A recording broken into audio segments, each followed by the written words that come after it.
Takže ahoj, zdravím Nikolaje. Ahoj Davide. Ahoj Nikolaj. Tak tě vítám tady u našeho podcastu společného. Ty vítáš mě, že jo? Asi, protože jsme se rozhodli, že oba dva budeme nahrávat spolu. Ano, jo, já tě taky vítám a děkuji za pozvání a děkuji za hezký nápad. Doufám, že něco z toho vypadne. Asi. Určitě, nebál bych se toho. Tak já mám na tebe hnedka pár otázek na začátek, ale ještě, abych to trošku uvedl, tak já a Nikolaj, tak jsme vlastně dlouholetí kamarádi. Od kdy se známe? Od roku 2016? Ano, byl to rok 2016, asi v květnu jsem poprvé půjčoval od tebe auto. Je to tak, já jsem půjčoval auta, protože společně jezdíme pro společnost, která se jmenuje Daytrip a vozíme zákazníky z různých částí světa po Evropě. A já jsem tenkrát v tom viděl docela potenciál, tak jsem si pořídil hnedka 2 auta a ty jsem půjčoval ostatním řidičům a tak nějak jsem zjistil, že Nikolaj je spolehlivý a že vlastně to není jenom zákazník, ale dobrý kamarád. Děkuji Davide. Já pamatuju poprvé, když jsem přijel pro auto za Davidem, tak on mě dal nějaký papír, říkal, že mám podepsat smlouvu. Já říkám, ježišmarek, no, ten pan mě asi nevěří, ale každopádně jsem vděčný Davidovi za to, že mě věřil. Jakoby bylo to docela levný a nepotřeboval potřeboval nějakou provizi a bylo to velmi jednodušší jednání s ním. A smlouva byla pro jistotu, protože přece jenom je to auto za třeba 300 000 a kdyby se někde nabouralo nebo kdyby se něco stalo, tak víš, jak to chodí prostě ve světě. Jo, my Rusy. Já ti tady natočím takhle mikrofonek, takhle, abys to měl víc na tu tečku tady. Tak, dobrý. Když na to nevadí. No, lidi nejsou prostě spolehliví a nedá se jim věřit. Neříkám, že všem, ale bohužel mám i špatné zkušenosti a s tebou ne, naštěstí. Nikolaj, tomu se někde dostaneme, Nikolaj mě zachránil, i když mi ztroskotalo auto v Rakousku 500 km od Prahy, ale já bych asi uvedl teďkon, mám tady pár otázeček, který jsem se rozhodl, že ti dám a půjdeme na to hnedka přímočaře. Proč jsi se rozhodl žít v Česku? Jo, to je dobrá otázka a předem chtěl bych se omluvit za nějaké chyby v češtině a za svůj přízvuk, doufám, že mě rozumíte. To byla náhoda bydlet v Česku, nejel jsem sem kvůli penězem nebo práci, bydlel jsem před Českem, bydlel jsem v Litvě a tam u mě bydlel tatínek a pak v Česku bydlela moje druhá manželka. Takže my jsme oženili v Litvě, pak ona odstěhovala zpátky do Prahy, protože tady studovala. Byla o 14 let mladší než já, takže to je dlouhý příběh. Každopádně, když náš vztah přestal fungovat, já připomenu, že bydlím v Litvě, ona bydlí tady v Praze, my jsme manželi, takže moc to nefungovalo, tak začal jsem... daleko od sebe. No, trošku daleko, ano. Začal jsem žárlit, udělal jsem všechny chyby, které dělají lidi, kteří mají vztah na dálku, takže určitě psal zprávy, že kde seš, proč nejseš doma, proč neodpovídáš, takové všechny věci. A nakonec jsem rozhodl, že prostě já přijedu do Prahy a zachráním náš vztah, protože manželé mají bydlet spolu. Takže... To je pravda. Jestli vztah na dálku, že jo, když se nevidíte třeba 2-3 týdny, tak je to moc. No, to bylo moc, ale na štěstí nebo bohužel, když jsem přistěhoval do Prahy, ten vztah stejně nefungoval, bydlel jsem sám a prostě my jsme už za pár měsíců už jsme přestali fungovat jako partneři a ještě za rok jsme se rozvedli. No ale celkem ta žena byla tím důvodem, proč jsem do Prahy přistěhoval, takže... A ty jsi, abys to ještě uvedl na pravou míru, odkud jsi přistěhoval vlastně? Z Litvy, no, původně jsem z Ruska, takže narodil jsem se v Petrohradě, mám za to medail s Leninem, byl to Sovětský svaz, pak se rodina odstěhovala do malého městečka vedle Moskvy, se jmenuje Vidnoje, a když mě bylo asi 35 jsem odstěhoval do Litvy za tatínkem, prostě chtěl jsem nějakou změnu v životě a prostě taky jsem rozošel s jinou manželkou, takže odjel jsem do Litvy a tam v Litvě jsem bydlel 2 roky. To byl ještě svět v pořádku, že jo, relativně, nedělo se to, co se děje, prostě ano. Dalo se cestovat bez problému. No, je taková divoká doba, A jako na to ještě navazuje další moje otázka, kde se teda nachází zbytek tvojí rodiny právě teď vlastně, myslím rodiče, manželka ta data je v Litvě stále? Nebo... Ne, teď už mám za sebou dva manželství. Myslím, teďko neaktuální manželka, ta původní. První manželka bydlí v Rusku, v Moskvě. Já s ním mám dceru se jmenuje Marina, oni bydlí v Moskvě, maminka bydlí taky vedle Moskvy, v tom v Vidnem. Bratr taky bydlí tam, tatínek bydlí v Litvě, a manželka kurent.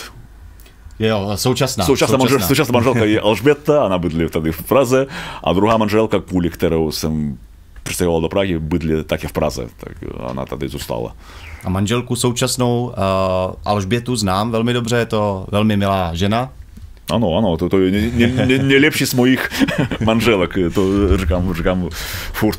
A máte nový přírůstek v rodině, kolik vlastně Kvídově je teďkon? Jo. 6 měsíců? Už je 8. Už to je skvělé období, to dítě, máme Kvída, je to zvláštní jméno, byl to spíš vtip, ale teď ten vtip je... Vtip je realita. Vtip je realita, jo, má 8 měsíců a je roztomilý. Když tak vám poděkuje za těch pár let, až si to jméno uvědomí plně. Ale já myslím, že to je super jméno, protože já neznám žádného Kvída, upřímně. Proč ne? Tak a když jsme teda u toho jména, tak tady mám takovou pěknou otázečku. Je nějaké české slovo, které máš rád, nebo ti přijde vtipné? Jo, na začátku docela spousta českých slov mě přicházely vtipný, jako pozor. Pozor znamená něco jiného, že jo? Vlastně. Pozor v ruštině znamená hamba? Jakoby nebo škoda. Ano. Já jsem někde slyšel právě, že pozor znamená úplně něco jiného v Rusku. Ano, jakoby. Takže jako hamba, ale to asi teda není úplně. Například výraz pozor, policie varuje. Ten výraz v ruštině by znil jakoby škoda, policie krade. To zní stejné, ale má jiný význam. Jiný význam. No. To jsou, myslím, že se mu říká anonyma, nebo synonyma, ne? Asi, ale má to speciální takový jakoby název, tyhle ty slova. Tomu se říká jakoby translator strap. Translator strap. No. A já vím, já jsem se takhle vzpomněl, že jsme se tenkrát bavili a já jsem hodně opakoval, protože jako Čech tak opakuju slovíčko ty vole, a vím, že ty se tomu jako, ty se na mě tak koukal, říkáš, a co to je za slovíčko, co to znamená to ty vole? Tak to bylo jedno z těch slovíček, co si vzpomínám, že nějak ti utkvělo v hlavě a že se mě ptal, co to je vlastně, proč to pořád opakuju. Mm-hmm. Tak teď už to víš. Jako... Teď vím, ale stejně, já si myslím, že v ruštině úplně nemáme jakoby podobný výraz. To by znělo velmi nepříjemně, když člověk to furt by říkal v ruštině, tak, ale tady v Čechách mě přijde... No, to docela nepříjemně teda. Teď já mám spoustu kamarádů, kteří to ty vole říkají furt a jsou slušní lidi. Ale taky jsem rád, že teď už se česky trošku naučil a vím, že nemůžeš poznat tu kulturu, když neznáš ten jazyk. Když na začátku bydlel jsem v Praze a moc česky jsem neuměl, spíš s Davidem mluvili anglicky a taky no, úplně nechápal jsem, jak ti lidi myslí tady a ostatní věci. A teď už, když doma mluvím česky jenom s manželkou, a teď já tu zemi asi možná znám líp, než to bylo na začátku.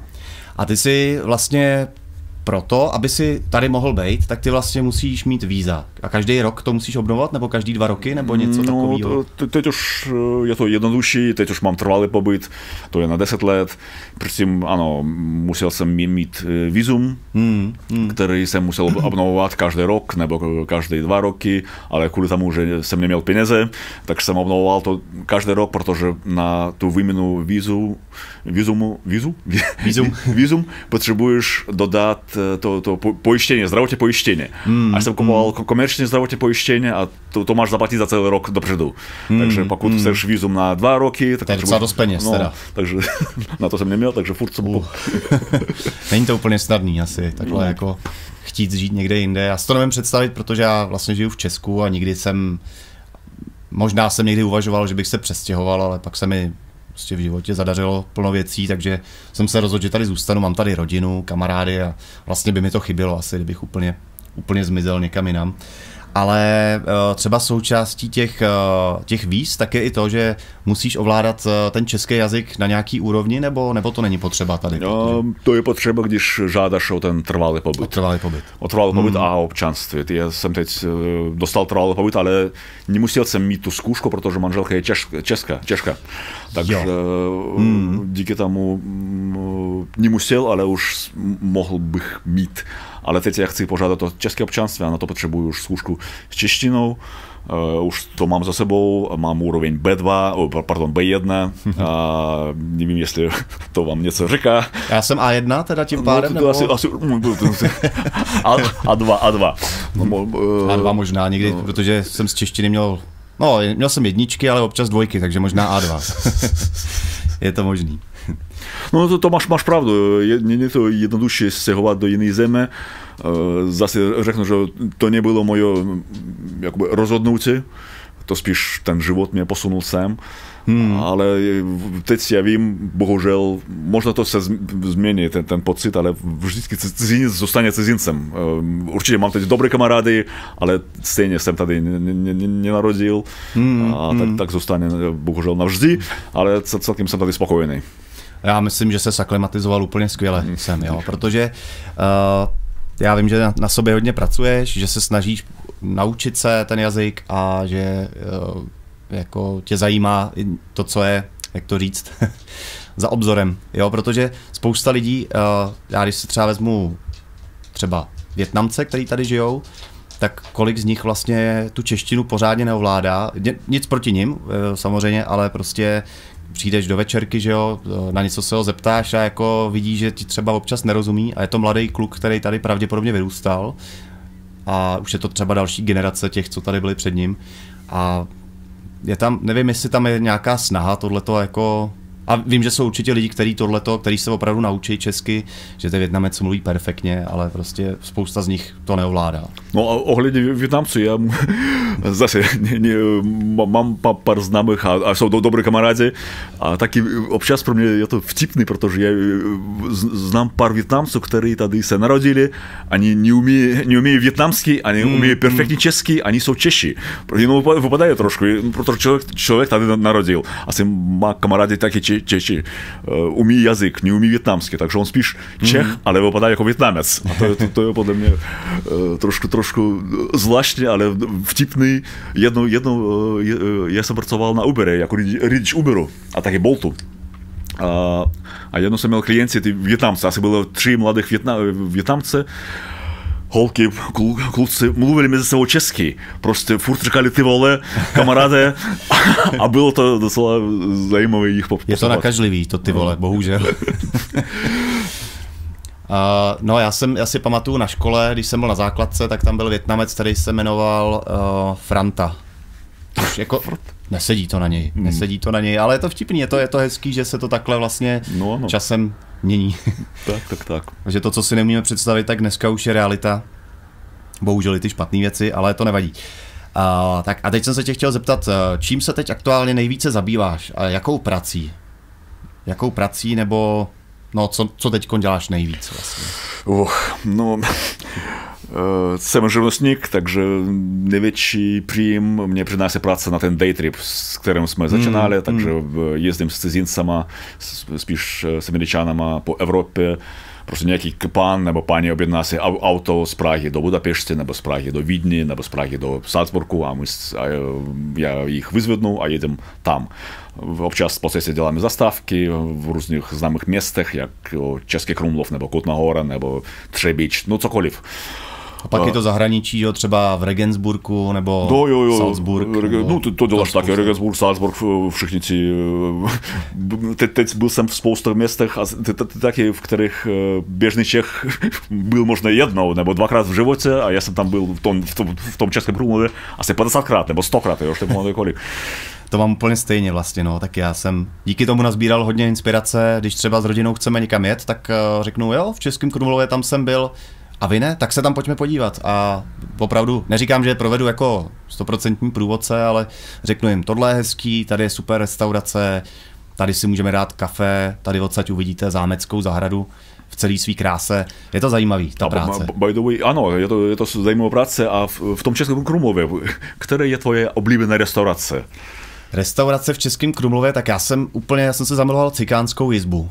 To byla taková miniaturní restaurace. Cikánská jizba. Okay. A opravdu tam pán, který to vlastní a jeho manželka, tak jsou cikáni a vařejí úplně skvěle a jsou to úplně úžasní lidi, jsou milí. Počkej, kde ta restaurace je? Je to, no, jak bych ti to popsal, je to vlastně, jak je most přes řeku, je tam takový ten drahý hotel Dvořák. Jo, to znám. Tak tohle je hnedka vlastně za rohem, jak jsou tam takový ty vintage cedule. Ano, znám. Hotel Dvořák, vintage cedule a tohle je za rohem vlastně. Jo. Taková malá restaurace, mají tam asi 5 stolů, ale vařejí úžasně a jsou neskutečně pohostinní. No, já to zkusím. Doporučuji. No, děkuji. A tvoje nejoblíbenější? Nejdřív v tom Krumlově já jsem furt chodil do restaurace 99. Tam hned vedle parkoviště za poštou. Mm-hmm. Tam spíš vedle brány, už na okraji starého města. Mm-hmm. Tam oni mají hostel a taky restaurace 99, mají skvělou terasu. Já jsem si pojel do mapy. No. A ta restaurace byla vlastně doporučena tím známým americkým cestovatelem Rick Steves. Aha. Ti Američani furt čtou jeho knižky a on tu restauraci doporučil. Ale 99. Restaurace 99. Já vidím 999, to je nějaký otočený satanský číslo, ale... ne, to je asi... Restaurace 99. No to je tady v Praze. A to je v Praze, tohle. No, je v Krumlově. A to je zajímavý, tak jako vlastně asi každý si najde něco. Jo, už to vidím, restaurant 99 a tady je parkoviště P2, pak je tam nějaká ta picoška, jo, asi tuším... Jo, ty parkuješ tady, já parkuju trošku jinde vlastně zase. No tak tak každý si tam najde své parkovací místo a u toho tu nejbližší restauraci, která má samozřejmě víc jak 4,2 hvězdiček na Google Maps. Já teď už tu restauraci nemám rád, protože byl jsem tam dvakrát za sebou, tam nikdo nebyl, takže teď už tam nechodím, hodím spíš, dvakrát byli jsme v Papa restauraci, ta restaurace ještě byla doporučena na starém Daytrip forumu těmi zakladatelmi společnosti. Je to drahá restaurace určitě, ale tam oni mají hezký výhled na řeku. A ty lidi to ocení, když to místo je dobrý, když se tam dobře vaří a je to tak. No jo, tak Daytrip teď hlavní zdroj mého příjmu. No prostě teď hledám práce, pokud někdo má nějaké nabídky, klidně napište do komentářů. Můžu dělat cokoliv. Třeba na stavbě. Záleží, kolik za to dostanu. No, vlastně my spolu ještě sdílíme jednu takovou ježdění vlastně pro firmu, která se jmenuje Offroad Safari a ta dělá tady vlastně jízdy po Česku a jsou to jízdy do Českého středohoří primárně, anebo do Litvínova do hor. Je tam vlastně tour ohledně druhé světové války, takže je to zajímavý, ale není to zas tak častý, takže my se musíme, jako já jsem taky živnostník, takže se musíme živit vlastně tím, co vlastně se nám dostane pod ruku a co jsme schopní hlavně udělat kvalitně. To je asi ta nejhlavnější. Ano. Takže máme náročný život, ale plný zkušeností, zajímavých zážitků a tak. A to mě ještě přivádí na jednu otázku. Chtěl jsem se tě zeptat, kolik jazyků vlastně ovládáš? Některý asi hůř, některý líp, ale kolika jazykama mluvíš? Určitě ruština je můj rodinný jazyk, a potom angličtina, no a čeština na třetím místě. Trošku umím litevský, ale velmi základní věci, protože bydlel jsem v Litvě. Ale... Litivština, to je jaká jazyková kategorie? To je slovanský jazyk, nebo je to... Podle mě to je baltský jazyk, to je jiná skupina jazyků. Například litevský dobrý den zní jakoby jako labadena. Aha. Ну, Дена, jakoby den, Laba, dobrý. Tak Dena, den, to je OK, nicméně podobný, zní podobně a například dobře bude gerej. Takže tam je trošku mix těch slovanských, ale zároveň těch vlastně severních. To je spíš baltský, to je jenom litevština a latyština jsou podobný. Oni mají ten skoro stejný systém jako čeština nebo ruština, oni mají taky pády a všechno, ale prostě úplně jiný slova. Já právě, co takhle jako hodně se bavíme o jazycích, tak největší problém v té češtině tak je, že my máme 7 pádů, což v ruštině je kolik pádů? 6. 6. Tak to není o tolik míň, ale třeba Němci ty mají 4 pády a už pro ně naučit se česky vlastně je docela náročný. Jako když třeba ty mě oslovíš, tak v češtině tak mi řekneš Davide, ale v angličtině nebo v němčině to je prostě David. Ano. Já pamatuju, když jsem přistěhoval do Prahy, zaprvé jsem šel na kurzy češtiny. To byly intenzivní kurzy češtiny na Karlově univerzitě. Byl to super nápad, protože tam jsem potkal ti moji nejlepší kamarádi. A у нас в skupině tam byli lidi z Číny, byli lidi z Turecka, byli lidi z Německa, z Ameriky, z Ukrajiny, z Ruska taky. A určitě ti Číňani, Američani a Turci, všichni prostě, pro nich bylo to velmi náročné se naučit česky. A furt ti moji kamarádi, kteří začínali jako já, 7 let, 8 let zpátky, tak ani furt česky jakoby moc nemluví. No, je to těžký, no, já si to můžu představit. Já miluji jazyky a když cestuju po Evropě třeba, nebo kdekoliv, to je vlastně jedno, tak se vždycky snažím naučit ten místní jazyk a já úplně miluji slovanský jazyky, protože s těma je neskutečná sranda. Speciálně asi slovinštinu bych zmínil, ta je moje oblíbená. A snažil jsem se jí něco naučit a jako samozřejmě v tom plavu totálně, ale některý slovíčka jsem pochytal a už jako řeknu dobrý den, děkuji, nashledanou, to podle mě je základ úplný. A samozřejmě jsem se naučil i ty slovíčka, které jsou vtipný pro nás, protože moje oblíbený je prostě slovíčko dítě v autě v češtině, ve slovinštině to je otrok v aftu.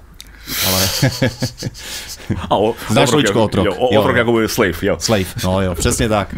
Takže tak a třeba teď naposledy jsem si všiml měření rychlosti, tak ve Slovinsku je merit ve chytrosti. Takže v podstatě měření chytrosti, to jsou přesně ty slovíčka, jak jsi říkal, pozor, že se dá zaměnit v ruštině za úplně něco jiného a to s těma policajtama, teď si nemůžu vzpomenout, ale to nevadí. Já pamatuju, teď mluvili jsme o tom offroadu, takže jednou tam byl, oni měli skvělého průvodce Petr Ksenič. Jednou jsem vez tam cizince z Prahy, Indy. A paní se jmenovala Kurva. Takže to je asi normálně inské jméno. Jak se to psalo? Normálně jako sk, nebo co? Bohužel neviděl jsem, jak to má napsané, ale stejně pro mě jakoby, bylo to normálně, pak jsme přijeli na to město setkání s turguidem, s tím Petrem. A já pamatuju ten obličej Petra, když on, velmi slušný člověk, on říká těm cizincům, hello, I'm Petr, nice to meet you, a ti si říkají, ta paní si říká, hello, I'm Kurva. A ty musel si vidět ten obličej Petra, který říká, prostě úplně poker face, Kurva. Nice to meet you. Takže jo. A já předpokládám, že jí moc neoslovoval jménem. Asi ne. To je špatný, no. Já jsem taky podle mě zažil někoho, kdo měl zvláštní jméno, teď si nespomenu. Zkusím třeba do příště to najít, ale taky mě to zaskočilo a tohle to prostě má korunu, tohleto jméno. To je úplně šílený. To si nevím představit. No, jsem vlastně taky ty indičtí zákazníci, tak ty mají zvláštní jména hodně, ale spousta z nich se i docela dobře vyslovuje, že to je nějaký ten třeba, teď nevím, jestli to řeknu dobře, prakabeš třeba, nebo kurva. Já souhlasím, ty indické jména, já mám 2 kamarádov z Indie. Jeden z nich Prashant, jeden je Amit. Takže normálně, určitě to jsou neobvyklé jména, ale můžu normálně jich říct. To jsou ty bráchové, který jsem viděl, jak byli na našem koncertě tenkrát, je to tak? Oni nejsou bráchové, oni jsou kamarádi. Nebo dvojčata. No. Nejsou? Oni vypadají velmi podobně, velmi takový. Ti Indii jsou, oni mají velmi dobrou práci a jsou z bohatých rodin. Takže prostě mají krásně uložené vlasy a všechno a vypadají trošku podobně, ano. To je pravý opak mě, že jo, vlastně, jo. Já vlastně nemám, takže nevím ten pocit. A tady ještě vlastně jsme teďko naťukli ty koncerty a tím jsem se ještě chtěl dostat k tomu, že vlastně tvůj velký koníček tak byl a je šerm. Ano, dělám takzvaný HEMA, Historical European Martial Arts, historické evropské bojové umění asi od 14 let v různé druhy, prostě šerm meča štit, šerm mečem, šerm scénický šerm. Tady v Praze jsem dělal to HEMA, když člověk šermuje dlouhým mečem, ale má na sobě moderní oblečení. Rok jsme dělali spolu školu, která se jmenuje HEMA Praha, to není reklama, teď už nejsem s nima, ale šerm mě baví a šerm byl mojím koníčkem ne od malička, ale od 14 let. Když jsem pročetl knížku Pán prstenů, tak ta knížka měla mě velmi dobrý a velký vliv.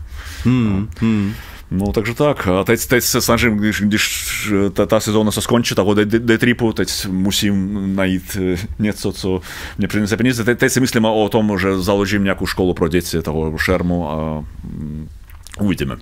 To je super, to si myslím, že by se mohlo ujmout a možná proto jsme taky i tady, že chceme zkusit něco nového, protože jak spolu děláme dlouho, tak ty podcasty třeba, nebo povídání si o tom, co jsme zažili, je vlastně tak zajímavý za těch 8 nebo 10 let, 2016 jsem říkal. 8 let. To letí, to je šílený. Takže za 8 let tak můžeme říct, že jsme to nazbírali oba dva, jak Nikolaj, tak já, tak hodně zkušeností a zážitků. Tak si myslím, že tohle je takový malý začátek, takový úvodní podcast, co vlastně děláme, co nás živí a co chceme dělat v budoucnu. Tak. Doufám, že sdílím ještě hodně zajímavých příběhů a doufám, že ten podcast se rozjede, a protože máme spoustu projektů ve hlavě, které chceme zkusit a určitě rád bych ty projekty sdílel, jak to jde, jak to nejde. Teď možná zkusím stavbu solárních panelů v Německu, ale ještě nevím přesně. No, takže uvidíme, kam nás ten život zaveze. Je pravda, že někdy si říkám, co všechno jsem ještě nezažil a že už se vlastně ten seznam těch věcí se tenčí. Třeba nějaká jako nukleární elektrárna, tam jsem nedělal, nebo neskusil jsem bungee jumping a pravděpodobně neskusím ani, protože z toho mám fakt strach. Ale už se ten seznam, myslím si, že máme to docela záživný, řekl bych. Tak se toho stalo hodně za náš život a hlavně za těch posledních 8 let, to je prostě úplně... Souhlasím, jenom ten problém, který vidím já občas s tím, máme spoustu zážitků a některý člověk, který bude někde na vesnici, kdekoliv v Česku nebo v Rusku nebo v Americe, on má těch zážitků hodně míň, ale prostě bohužel, protože to je můj život, dneska jedu do Německa, zítra zůstanu doma, nahrávám podcast s Davidem, pozítří pojedu stavit solární panely. Takže možná někdo, pro někoho to bude na několik životů. A pro mě to je běžná věc. Běžná věc.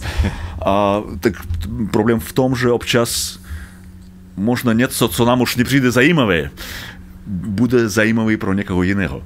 Je to tak. No. Takže já doufám, že ještě bude mít spoustu dalších zážitků, protože ještě Nikolaj, jedna věc, protože to jsem chtěl taky zmínit, kolik je nám let vlastně? Kolik si je? Mě táhne na 35 teďkon, takže já to budu slavit, přesně za měsíc minus 1 den, takže mám na Rusku. No v Rusku my nikdy neříkáme všechno nejlepší před narozeninama, to je špatné, musíš říct minimálně o vteřinu, než ten člověk se narodí. Já vždycky říkám, že mě je 26, ale já jsem se narodil v roce 1979, takže podle pasu je mi 45. 45, my jsme o 10 let, krásně. Ale ten věk je v hlavě, tak... Já se cítím pořád mladý, třeba. A ty taky. hlavně nekoukat do zrcadla. Já myslím, že v tom případě to je v pohodě úplně.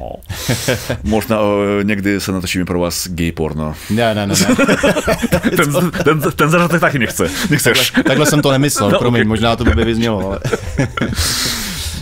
Dobrá, no tak já myslím, že pro dnešek to je asi všechno, protože jsme řekli to podstatný a myslím si, že tady přibyde brzo další věcička, další nahrávání, takže byste nás mohli si poslechnout od začátku až do konce a když se vám to bude líbit, tak budeme rádi, když si nás budete odebírat, nebo nám dáte nějaký ten like, že jo, jak se o to dneska prosí, každý ten youtuber chce like nebo odběr a nás to aspoň namotivuje k tomu, aby jsme udělali něco dalšího. A tak, když budete napsat nějaký komentář, můžete nadávat, že jsem Rus a rád odpovím na vaše všechny otázky, jak se bude v Rusku. Nemusíte jenom psát slušné věci, můžete klidně napsat něco vulgárního, klidně. Ano, my čteme, budeme číst všichni vaše komentáře. Děkujeme. Přesně tak, děkujeme. Mějte se hezky. Jo, mějte se a naslyšenou. Naslyšenou. Tak.